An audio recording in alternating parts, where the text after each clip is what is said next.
over the years of working with many endurance athletes, I've noticed certain things crop up. So right now, especially with where we are in the year, I want to give you my top 10 mistakes that I've seen people making when it comes to marathon training. Okay, so the first one, number one, being not fueling for your long runs. It seems quite a repetitive and reoccurring thing when people get up on a Sunday morning knowing they've got a long run. I'll just have breakfast afterwards. The trouble is, Saturday night they may have gone out and had some drink or anything like that, a junk meal, and they're not fueled properly. They haven't got carbohydrates in their system and not got the energy in order to complete that long run efficiently without doing their body some damage, without digging into their recovery stores too much, and really doing harm to their training. Okay, so getting some carbs in there, some gels, some drink in there during the run is going to help you no end. Number two, over fuel them for your long runs. Okay, so first off we're talking about not fueling, and now we're talking about over fueling. Some people put too much in, put the wrong foods in there, and what happens? Well, a lot of runners can tell you that they've had a few instances where they've had to jump in a bush or two. I'll let them tell you the rest of the story. Number three, being a carbophobe. So it's become the in thing nowadays to have low carb, high fat, and screw your performance up. So what people seem to do is get scared of carbs. In the media that low carb, high fat is going to help your performance. That's wrong. You need to get carbs in there because they are going to be your body's most efficient source of energy. Getting some white rice, some pasta, even getting some good bread in there, providing you're not intolerant to any of the ingredients in them, they're going to help fuel you. Potatoes, sweet potatoes, oats, all these things are going to help you. So getting them around the day, but making sure when you run, you're not running on a massively full stuffed stomach, because that can lead to a lot of GI distress.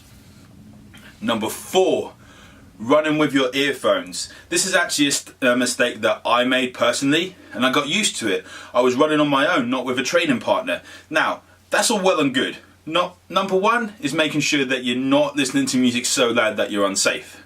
But number two is a lot of events will actually make you run without earphones. So if you're used to running without having these earphones in, then chances are you'll get to race day and that feeling of having the music in your ears for motivation, for pushing you, it's not going to be there. So what will help you push yourself on race day? Yes, there'll be more people there pushing you, cheering you on, especially if you're at one of the big races, but essentially you're going to be relying on your earphones and relying on your music. So make sure you do some training runs so you're not so used to them. Number five, getting the correct footwear. You're going to be putting in a lot of miles in your training. So along with making sure your nutrition is 100% on point, you're going to want to make sure that you're making every other attempt to make sure your body is recovering.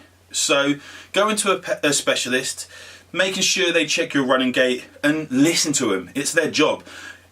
You're going to be able to have so many different training options, it's going to be confusing. So making sure you get the right one in there, which has been recommended by a specialist, that is going to help you so much. And also, look to get two pairs, because you can alternate between them. If you're running a marathon and then running another one, or you want to keep these trainers, get two pairs so they don't run out and you can just wear the other ones in as well.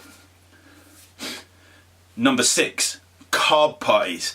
Now this is a thing of the past, and they still happen today, and people will look really hard on their nutrition and think, oh my god, I need to really carb up before this event.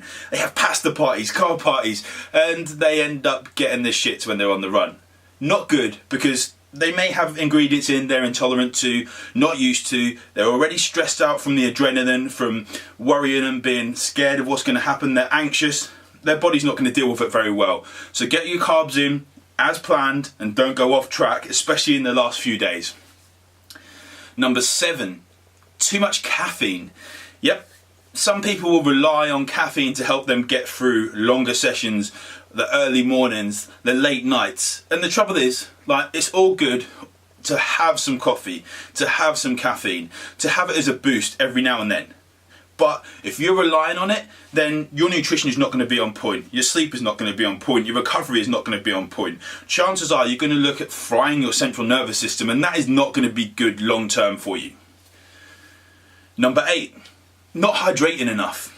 Now, again, with the caffeine thing, like if you have loads of caffeine, you're going to be getting some water in there. But a lot of times, especially now, we're coming through a certain period where you go from winter, it's going to be warmer when you actually get to your events. You're going to want to make sure you are replenishing your hydration as much as possible. You can actually do a lot of damage if you are really, really dehydrated. Again, like another one here is that overhydrating going to actually lead to things like hypernatremia, where you actually dilute the salts in your body, and it actually can be deadly. So getting your hydration on point is going to be key to being successful in your training and your events. Number 9, not eating enough is good or bad, but eating too much, whoa. I mean, a lot of people think that just because they're running all these miles, they can chuck all the food down their mouth, in their throats. And actually, it's not like an open invitation to just binge eat. Eventually your body is going to just kick back at you and just say, look, you need to eat good stuff. You can have a little bit of junk, but here's a little bit of extra fat to account for it. You're going to be burning calories. Don't always rely on your calorie counters that are on your Garmin's, your TomToms, on your iPhones, or whatever way you've got a track in it, because they're an average. And chances are they're telling you you're burning a lot more than you actually are. And the last one, number 10, is too much ibuprofen. So too much anti-inflammatory drugs. Now, it's okay to have a couple of them because you've got a little niggle. But make sure you get to the bottom of the reason you've got that niggle. Is your nutrition off point? Is your recovery off point? Are you running in the wrong trainers, as we've mentioned earlier? Are you eating something you shouldn't be? Now, if you have ibuprofen too much, as I say, you're masking that injury. And whilst you're running, you might not be feeling bad, but that your body's going to be digging that hole, and your injury could get worse. So they're my top 10 tips for making sure you actually run a successful marathon and complete your training as you want to.